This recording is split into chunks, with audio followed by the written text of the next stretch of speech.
Hello champions, welcome to origin. मेरा नाम Prince Kumar है और आप सभी का ओरिजिन में बहुत बहुत स्वागत है। इस वीडियो लेक्चर के थ्रू हम पढ़ने वाले हैं दी बैटल ऑफ प्लासी 1757 के बारे में।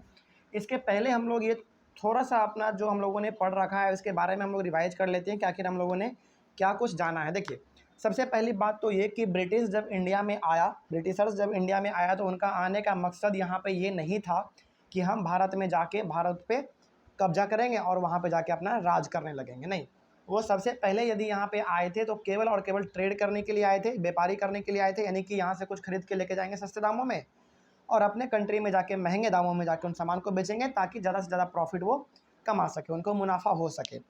लेकिन जब वो इंडिया में यहाँ पे आए तो वो सबसे पहले बंगाल में आए, यानी कि वेस्ट बंगाल में आए वो। और वेस्ट बंगाल आपको मालूम है कि इंडिया के ईस्ट साइड में पड़ता है, इसीलिए इसका नाम यहाँ पे पड़ गया ईस्ट इंडिया कंपनी। ये लोग ट्रेड करने के लिए तो आए थे, लेकिन यहाँ के जो उस समय पे जो बंगाल के जो नवाब थे, जैसे उस समय पे बंगाल के नवाब सबसे पहले कौन बने थे, जैसे आपको यदि मैं रिकैप कराऊँ एक बार, तो सबसे पहले बंगाल के नवाब बने थे कौन? औरंगजेब के मरने के बाद सबसे पहले जो बंगाल का नवाब बना, यानी कि जिसके हाथ में कंट्रोल आया बंगाल का, वो आया मुर्शिद कुली खान के हाथ में। उसके बाद फिर आया अलवर्दी खान के हाथ में। उसके बाद फिर आया था हमारा सिराज उद्दौला के हाथ में। पूरा का पूरा कंट्रोल आ चुका था सिराज उद्दौला के खान में। लास्टली हमारा किस नवाब के हाथ में पावर आया था? वेस्ट बंगाल का सिराज उद्दौला के हाथ में आ चुका था पावर। लेकिन ये तीनों का तीनों ना इतना ज़्यादा पावरफुल थे कि ये ज़रा सा भी ब्रिटिशर्स को फ्री ट्रेड नहीं करने देना चाहते थे। यानी कि ये लोग हमेशा ब्रिटिशर्स को कहते थे कि यदि आप इंडिया में ट्रेड करेंगे, यानी कि यहाँ से आप कुछ खरीद के लेके जाएंगे तो उसके बदले में आपको कुछ ना कुछ टैक्स के रूप में पैसे पे करने पड़ेंगे, है ना। दूसरी बात, इन तीनों ने ये चीज़ कहा दिया था पहला। दूसरी बात इन्होंने ये कहा था कि आप यहाँ पे सिक्के को नहीं छापेंगे, यानी कि आप अपने ब्रिटिशर्स कॉइन को यहाँ पे नहीं छापेंगे। और तीसरा चीज़ इन्होंने ये कहा था कि आप यहाँ पे कोई भी किला नहीं बनाएंगे। लेकिन अंग्रेज़ों ने इनके बात को नहीं माना। अब जब नहीं माना तो इन दोनों के बीच में नाराज़गी हो गया, है ना। दोनों के बीच में तू मैं वाला कंडीशन आ गया कि आप हमको कैसे नहीं राइट दीजिएगा इसमें। देखिए, यहाँ पे सोचने वाली बात यह है ना कि ब्रिटिशर्स यहाँ पे ट्रेड करने के लिए आए थे, लेकिन वो लोग औरंगजेब को कन्विंस करके जो हमारा ज़मींदारी राइट था उन्होंने तो ले लिया था औरंगजेब से, लेकिन ये लोग चाहते थे कि हमको फ्री ट्रेड का भी राइट मिल जाए, जो कि मुर्शिद कुली खान, अलवर्दी खान और सिराज उद्दौला इसको देना नहीं चाहते थे।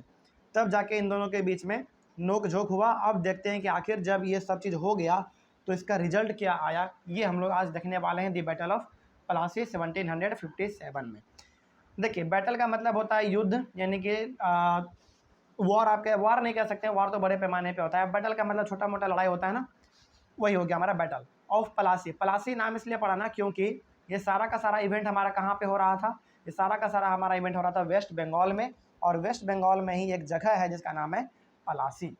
किसका नाम, क्या नाम है जगह का? प्लासी है। तो वहीं पे हमारा ये एक छोटा सा युद्ध हुआ था, इसीलिए उसका नाम पड़ गया बैटल ऑफ प्लासी।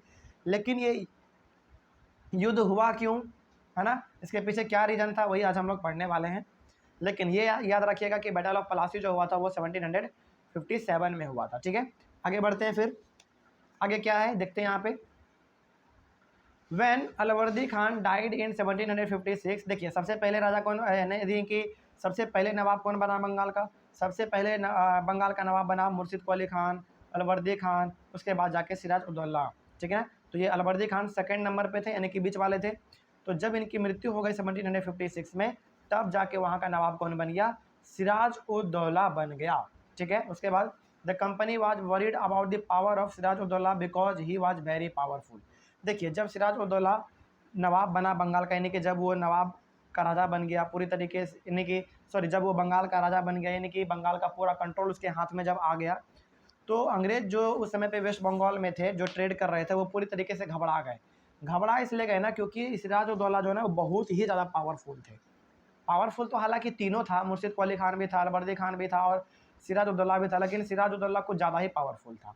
ठीक है, तो जब ये राजा बना बंगाल का, तो वहाँ के जो ब्रिटिशर्स थे उस समय पे वो घबरा गए। ठीक है, they wanted a puppet ruler who could easily give trade concession and other privileges. लेकिन जब सिराज उद्दौला वहाँ का राजा बना, कि वहाँ का जब वो नवाब बन गया, तब अंग्रेज लोग चाहते थे कि सिराज उद्दौला खान हमको क्या कर दे, ट्रेड कंसेशन दे दे, यानी कि हमको यहाँ पे फ्री ट्रेड करने का इजाज़त दे दे। समझ रहे हैं बात को। दूसरी बात यहाँ पे लिखा हुआ है पपेट रूलर। पपेट रूलर का मतलब ये हो गया ना कि अंग्रेज यहाँ पे चाहते थे कि यहाँ का जो राजा है ना, यानी कि जो नवाब है, यानी कि सिराज उद्दौला खान जो है, हम उसको उंगली पे नचाएं। देखिए पपेट का मतलब क्या होता है, पपेट का मतलब होता है खिलौना, और खिलौना को आप जो मर्जी चाहे आप वो उसके साथ कर सकते हैं, है ना। कहीं पे उसको आप उठा के फेंक सकते हैं, कहीं पे उसको कहीं दूसरे जगह शिफ्ट करते हैं, यानी कि आप अपने मर्जी से खिलौने को आप संभालते हैं, ठीक है। उसी प्रकार से अंग्रेज क्या चाहते थे, अंग्रेज चाहते थे कि हमारे लिए सिराज उद्दौला खान क्या बन जाए, एक पपेट बन जाए, एक खिलौने के जैसा हो जाए, जो हम कहें वो चुपचाप सिराज उद्दौला खान कर ले, है ना। लेकिन सिराज उद्दौला इतना भी वो आप कह सकते हैं कि इतना भी वो कमज़ोर नहीं था कि वो अंग्रेज़ों के बात को मानेगा, है ना। लेकिन ये इसका हमेशा से डिमांड रहता था अंग्रेज़ों का कि हमें फ्री ट्रेड करने का इजाज़त मिल जाए, ठीक है, यानी कि हम ट्रेड करेंगे और कोई टैक्स भी नहीं देंगे। उसके बाद Siraj Uddaula asked the company to stop meddling in political affairs of his dominion, stop fortification and pay the revenue. तो सिराज उद्दौला खान जब वहाँ का नवाब बन गया तो उन्होंने क्या क्या कहा अंग्रेज़ों को कहा कि stop meddling in the political affairs, मतलब कि हमारे राजनीतिक गतिविधि में आप अपना टांग अड़ाना बंद कीजिए, यानी कि आप हमारे काम में टांग मत अड़ाइए, आप अपने काम से मतलब रखिए, है ना। पहला इन्होंने ये कहा। दूसरा ये कहा कि स्टॉप फोर्टिफिकेशन, यानी कि आप जो किला बना रहे हैं यहाँ पे, इस किले को बनाने का जो प्रोसेस आपका उसको बंद कीजिए, है ना, यानी कि आप कोई भी किला बंगाल में नहीं बना पाएंगे। उसके बाद पे द रेवेन्यू, यानी कि यदि आप यहाँ पे ट्रेड कर रहे हैं तो आपको रेवेन्यू देना पड़ेगा। रेवेन्यू देना पड़ेगा मतलब कि आपको टैक्स के रूप में कुछ पैसे देने पड़ेंगे। उसके बाद but the company ignored it, लेकिन ईस्ट इंडिया कंपनी ने क्या किया, इग्नोर कर दिया, उसके बाद को ज़रा सा भी वैल्यू नहीं दिया। सिराज उद्दौला खान क्या कह रहा था, वो कह रहा था कि आप हमारे काम में टांग मत अड़ाइए, पहला बात ये था। दूसरा ये था कि आप यहाँ पे कोई भी किला नहीं बनाएंगे। तीसरा ये था कि यदि आप यहाँ पे ट्रेड करेंगे तो आपको टैक्स भी पे करना पड़ेगा, यानी कि रेवेन्यू आपको पे करना पड़ेगा। लेकिन इन सारे बातों को उन्होंने इग्नोर कर दिया अंग्रेज़ों ने। उसके बाद फिर क्या हुआ, finally Siraj Uddaula marched with 30,000 soldiers to the English factory at Kasim Bazar. अब जब अंग्रेज़ों ने सिराज उद्दौला के बात को नहीं माना, उसके बाद को इग्नोर कर दिया, तो सिराज उद्दौला खान ने क्या किया, 30,000 सैनिकों के साथ वो किधर गए, इंग्लिश फैक्ट्री की तरफ गए, यानी कि बंगाल में जहाँ पे उन्होंने अपना फैक्ट्री बना रखा था अंग्रेज़ों ने, उसकी ओर वो आगे बढ़े अपने 30,000 सैनिकों को लेकर। और वो फैक्ट्री उसका कहाँ पे था, कासिम बाज़ार में था, और ये कासिम बाज़ार भी बंगाल में ही है, ठीक है। आगे बढ़ते फिर, they capture the company officials, locked the warehouse, disarmed all Englishman, blocked English ships. अब देखिए क्या हुआ, जब सिराज उद्दौला अपने सैनिकों के साथ कासिम बाज़ार पहुँचे, वहाँ पे उनके फैक्ट्री के पास, तो उन्होंने क्या किया, बहुत सारे जो ईस्ट इंडिया कंपनी के लोग थे उन सभी को उन्होंने कैप्चर कर लिया, यानी कि बंदी बना लिया, जेल में डाल दिया। ब्लॉक्ड द वेयर हाउस, उसका जो गोदाम था उसको ब्लॉक कर दिया, ताला मार दिया उसमें। डिसआर्म्ड ऑल इंग्लिश मैन, जितने भी हथियार थे उन सभी को उन्होंने छीन लिया, प्लस बहुत सारे अंग्रेज़ों को उन्होंने मार भी दिया वहाँ पे।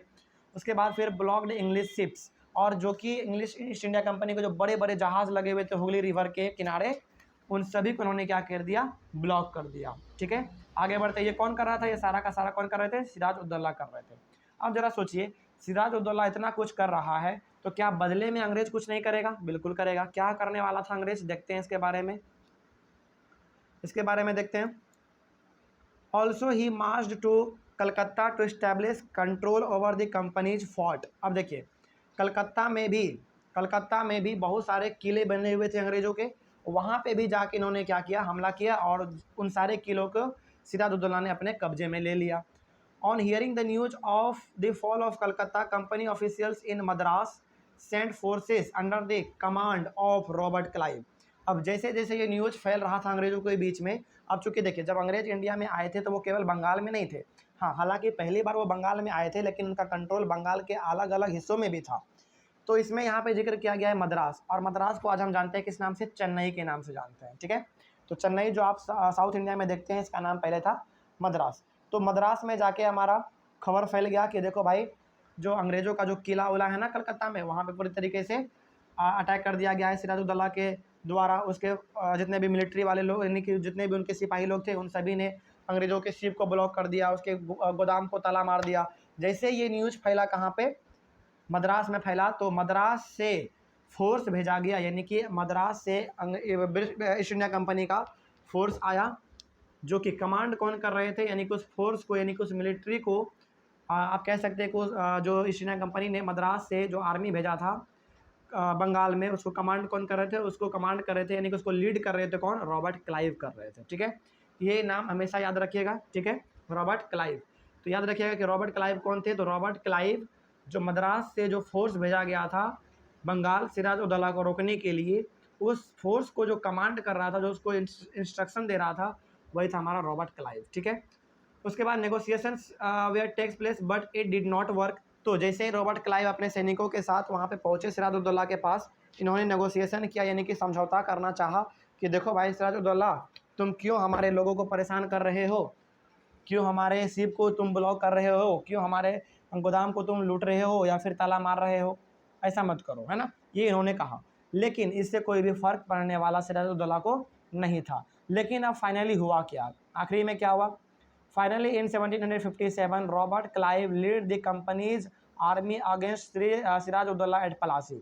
अब जब सिराज उद दौला ने भी इनके बात को जब नहीं माना, तो रॉबर्ट क्लाइव ने भी क्या किया, अपने आर्मी के साथ जाके पलासी में ये उतर गए युद्ध करने के लिए, किसके साथ, सिराज उद दौला के साथ, प्लस सिराज उद दौला के सोल्जर्स के साथ, याद रखिएगा। ठीक है, तो आखिर ये हुआ कब, 1757 में हुआ। तो इधर से सिराज उद दौला भी अपने सैनिकों के साथ गए पलासी में, और उधर से ईस्ट इंडिया कंपनी भी पलासी में पहुंच गए अपने सैनिकों के साथ। उसके बाद फिर क्या हुआ, Mir Jafar was the main reason for the defeat of the Siraj ud Daula. Mir Jafar was the commander of Siraj ud Daula and the forces of Siraj ud Daula was lead by Mir Jafar. लेकिन दोनों ईस्ट इंडिया कंपनी और सिराज उद दौला दोनों अपने सैनिकों के साथ पलासी में तो पहुँचे, लेकिन सिराज उद दौला खान को हरा दिया गया था। और हराने के पीछे जो सबसे बड़ा रीज़न था ना, वो रीज़न था मीर जफ़र। और ये मीर जफ़र कौन थे, मीर जफ़र थे, जैसे देखिए यहाँ पे ईस्ट इंडिया कंपनी का कमांडर कौन था, ईस्ट इंडिया कंपनी का कमांडर था रॉबर्ट क्लाइव, जो कि कमांड कर रहे थे आर्मी को। उसी प्रकार से सिराज उद दौला का जो आर्मी था उसका कमांडर कौन था, उसका कमांडर था मीर जफ़र। ठीक है, तो मीर जफ़र के वजह से ही सिराज उद दौला जो पलासी में युद्ध हारा, वो हार गया था मीर जफ़र की वजह से ही। अब मीर जफ़र क्यों हारा, इसके बारे में भी हम लोग जानेंगे, लेकिन फिलहाल अभी ये जान लीजिए आप कि मीर जफ़र कौन था। मीर जफ़र कमांडर था किसकी आर्मी का, सिराज उद दौला के आर्मी का, यानी कि पूरा का पूरा जो होता है ना, आप कह सकते हैं सेनापति, जो हम लोग हिंदी में कहते हैं सेनापति, वही था हमारा मीर जफ़र। ठीक है, और मीर जफ़र का जो भी हमारा फोर्स था, मीर जफ़र का जो भी सैनिक था, है ना, उन सभी को वो लीड कर रहे थे कौन, मीर जफ़र लीड कर रहे थे। उसके बाद क्या हुआ, लेकिन मीर जफ़र ही हारने का कारण क्यों बना, सिराज उद दौला जो हारा उसका हारने का कारण मीर जफ़र ही क्यों बना, उसके बारे में जान लेते हैं हम लोग। Robert Clive had manage to secure his support by promising to make him nawab after defeating Siraj ud Daula. देखिए यहाँ पे हुआ क्या था, चूँकि मीर जफ़र बहुत ही मतलब कि एक कह सकते हैं कि बहुत ही एक सफल कमांडर था वो, बहुत ही वो उसके पास बहुत ही नॉलेज था हथियार का, प्लस भाला चलाने का बहुत ही उसके पास नॉलेज था मीर जफ़र के पास। तो मीर जफ़र क्या कर रहे थे, सिराज उद दौला का जो आर्मी था ना, जो फोर्स था, उसको वो कमांड कर रहे थे। लेकिन रॉबर्ट क्लाइव ने किया, रॉबर्ट क्लाइव ने मीर जफ़र को ये प्रॉमिस किया कि देखो भाई मीर जफ़र, यदि तुम सिराज उद दौला को हराने में मेरी मदद करोगे ना, हराने में यदि मेरी मदद करोगे, तो सिराज उद दौला जब हार जाएगा ना, तो तुमको बंगाल का नवाब बना देंगे। देखिएगा यहाँ पे ध्यान से समझिएगा इस चीज़ को, क्या समझिएगा इस चीज़ को, ये समझना है यहाँ पे कि मीर जफ़र कमांडर था किसका, सिराज उद दौला का। ठीक है, और सिराज उद दौला का जो भी आर्मी था, जो भी फोर्स था, उसका वो लीड कर रहे थे कौन, मीर जफ़र कर रहे थे।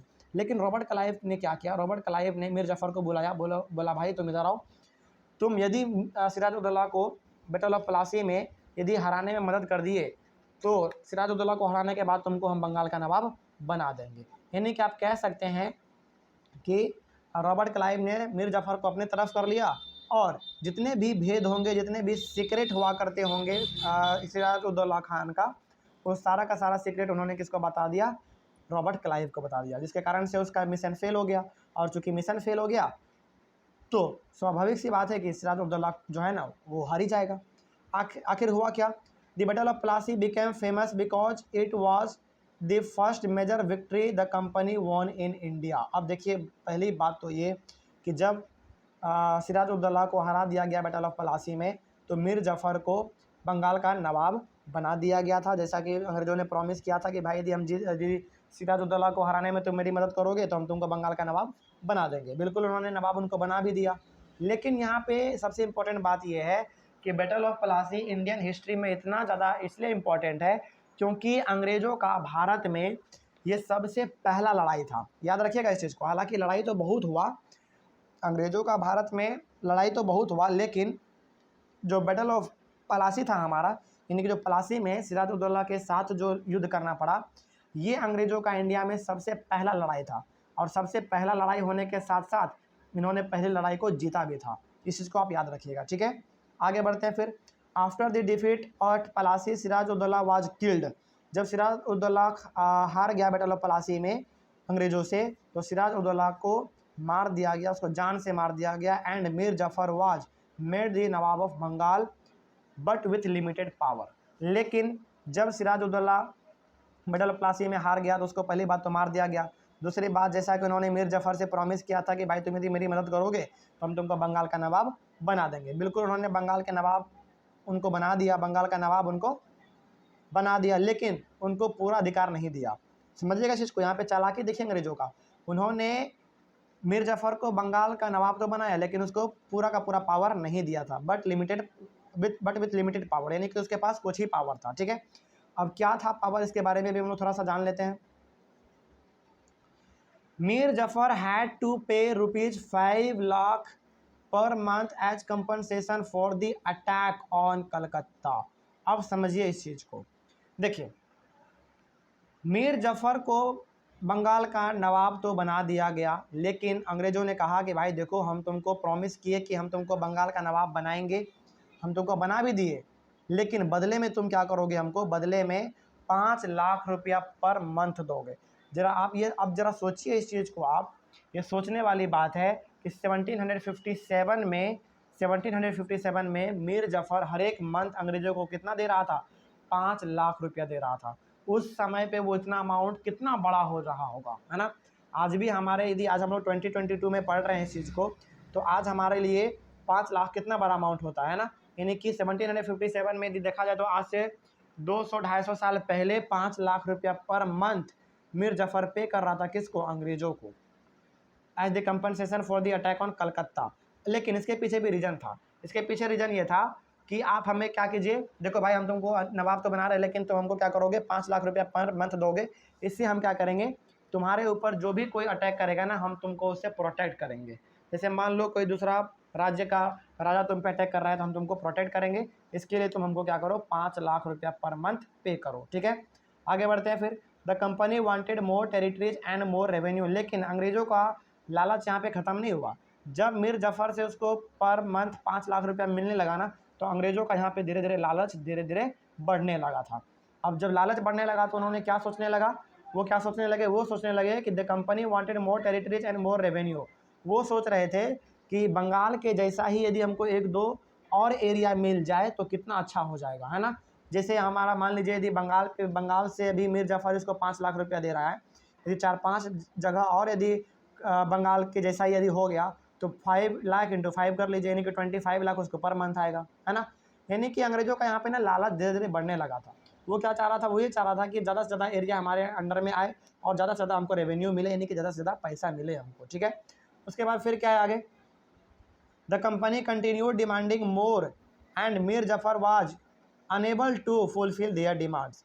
अब धीरे धीरे अंग्रेज़ों का यहाँ पे लालच बढ़ने लगा था। अंग्रेज़ों ने पर मंथ 5 लाख रुपया तो ले ही रहा था मीर जफ़र से, प्लस यहाँ पे अंग्रेज़ों ने कहा कि मीर जफ़र देखो 5 लाख रुपये से काम नहीं चलेगा, तुम हमको और पैसे दो। चूँकि डिमांड इसका ज़्यादा बढ़ने लगा था, तो मीर जफ़र इसको पूरी तरीके से इसका डिमांड फुलफ़िल नहीं कर पाया। देखिए, मीर जफ़र 5 लाख रुपये पर मंथ दे रहा था, एकदम आराम से वो दे पा रहा था, लेकिन जैसे ही इन्होंने अपने डिमांड को बढ़ाया, मीर जफ़र देने में असक्षम हो गया, ठीक है, यानी कि वो दे नहीं पा रहा था। उसके बाद the company now became unhappy with him and his son in law Mir Kasim became the nawab of Bengal. अब देखिए, मीर जफ़र चूँकि उसको पूरी तरीके से पैसे दे नहीं पा रहा है, तो अंग्रेज़ हो गए उससे नाखुश, यानी कि नाराज़ हो गए। अब जब नाराज़ हो गए तो क्या किया अंग्रेज़ों ने मीर जफ़र को बंगाल के गद्दी पर से हटा दिया, यानी कि उसको जो नवाब बनाया था ना, उसको वहाँ से हटा दिया, और उसका जो सन इन लॉ था, यानी कि उसका जो दामाद था, उसको बंगाल का नवाब बना दिया। और दामाद कौन था? मीर कासिम था। याद रखिएगा, मीर कासिम कौन था? मीर कासिम मीर जफर का क्या था? सन इन लॉ था, यानी कि दामाद था। आप इसको इस प्रकार से भी कह सकते हैं, आप इसको इस प्रकार से भी कह सकते हैं कि मीर कासिम जो है ना, मीर कासिम ने मीर जफर के बेटी से शादी किया होगा, ठीक ना।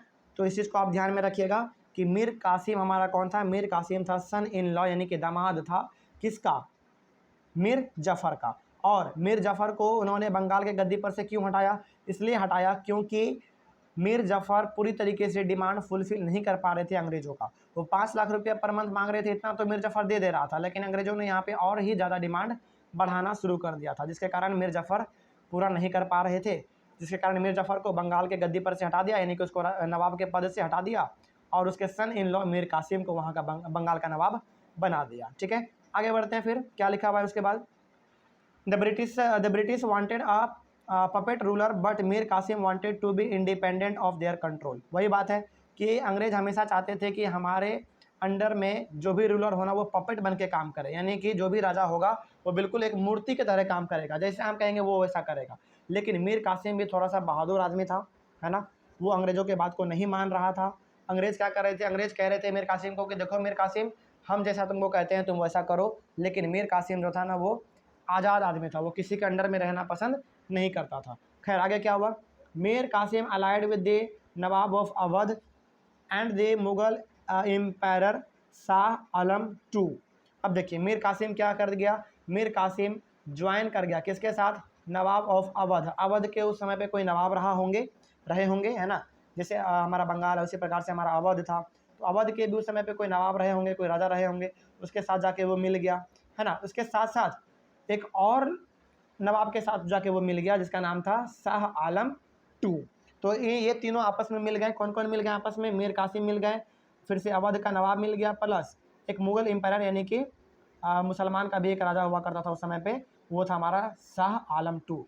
यानी कि तीनों इंसान आपस में मिल गया। आपस में मिलने के बाद फिर क्या हुआ? देखिए, their combined forces confronted the British forces at the battle of Buxar in October 1764। अब ये तीनों मिल के आपस में क्या किया? इन तीनों ने प्लान बनाया कि देखो भाई, हम तीनों आपस में मिल जाते हैं और ब्रिटिशर्स को यहाँ से खदेड़ देते हैं, यानी कि ब्रिटिशर्स को यहाँ पे भगा देते हैं यहाँ से। अब जब ऐसा इन्होंने किया तो मीर कासिम अपने सैनिकों के साथ आए, जो अवध का जो नवाब था वो भी अपने सैनिकों के साथ आए, और शाह आलम जो था वो भी अपने सैनिकों के साथ आए। तीनों के तीनों अपने सैनिकों के साथ उतरे कहाँ पे? बक्सर में। और ये बक्सर हमारा कहाँ पे? ये बक्सर हमारा बिहार में लगभग पड़ता है ना। तो बिहार में ये हमारा लगभग है। तो हाँ, ये बक्सर हमारा बिहार में ही है। हालांकि बिहार से लगभग हमारा जो उत्तर प्रदेश है ना, वो बहुत ही नज़दीक पड़ता है। ठीक है, तो ये तीनों अपने अपने सैनिकों के साथ बक्सर में आए और इधर से हमारा अंग्रेज भी गया। ठीक है, उसके बाद फिर क्या हुआ? इसी का नाम पड़ गया बैटल ऑफ बक्सर। और ये कब आए थे ये लोग सारे के सारे बैटल ऑफ, यानी कि बक्सर में लड़ने के लिए कब आए थे? अक्टूबर 1764 में। देखिए यहाँ पे दो आप बैटल को याद रखिएगा, बैटल ऑफ पलासी और battle of Buxar. Battle of Plassey में युद्ध हुआ था किसके किसके बीच? सिराजुद्दौला का जो सैनिक था उसके बीच में हुआ था, और ईस्ट इंडिया कंपनी का जो सैनिक था उसके बीच में हुआ था। लेकिन बैटल ऑफ बक्सर में किसके किसके खिलाफ हुआ था? बैटल ऑफ बक्सर में मीर कासिम और जो अवध का नवाब था वो, और जो शाह आलम था, ये तीनों आपस में मिले हुए थे। ये तीनों यानी कि एक ग्रुप थे और अंग्रेज हमारा एक अलग ग्रुप था। ठीक है, तो बैटल ऑफ बक्सर में इन तीनों के बीच, ये तीनों एक साथ थे और अंग्रेज अलग थे। तो इन तीनों के साथ प्लस अंग्रेज अलग, इनके बीच में हमारा लड़ाई था। ये तीनों आपस में मिले हुए थे, ये तीनों मिलकर अंग्रेजों का सामना कर रहे थे और अंग्रेज अकेला अपना सामना कर पा रहा था। ठीक है, उसके बाद फिर क्या हुआ? The British won the battle and Mir Qasim escaped again Mir Jafar became the nawab of Bengal. अब देखो यहाँ पे हुआ क्या? यहाँ पे ये हुआ ना कि जब ये लोग युद्ध लड़ रहे थे बक्सर में, तो जो हमारा बैटल चल रहा था वहाँ पे मीर कासिम को हरा दिया गया, यानी कि अंग्रेज दोबारा यहाँ पे जीत गया। तो ये दोबारा विक्ट्री हो गया, यानी कि दोबारा जीत हो गया किसका? अंग्रेजों का। कहाँ पे?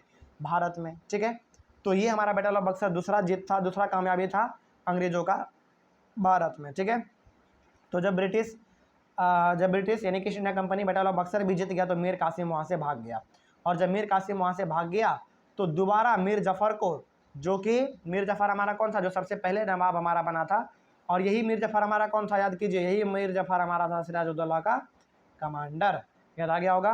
तो मीर कासिम जब वहाँ से भाग गया तो मीर जफ़र को दोबारा वहाँ का नवाब बना दिया गया। ठीक है। उसके बाद इन 1765 मीर जफ़र वाज डाइड, लेकिन 1765 में यानी कि युद्ध के जब हमारा बैटल ऑफ बक्सर हुआ उसके जस्ट 1 साल बाद ही हमारा जो मीर जफ़र था वो बेचारा मर गया। ठीक है।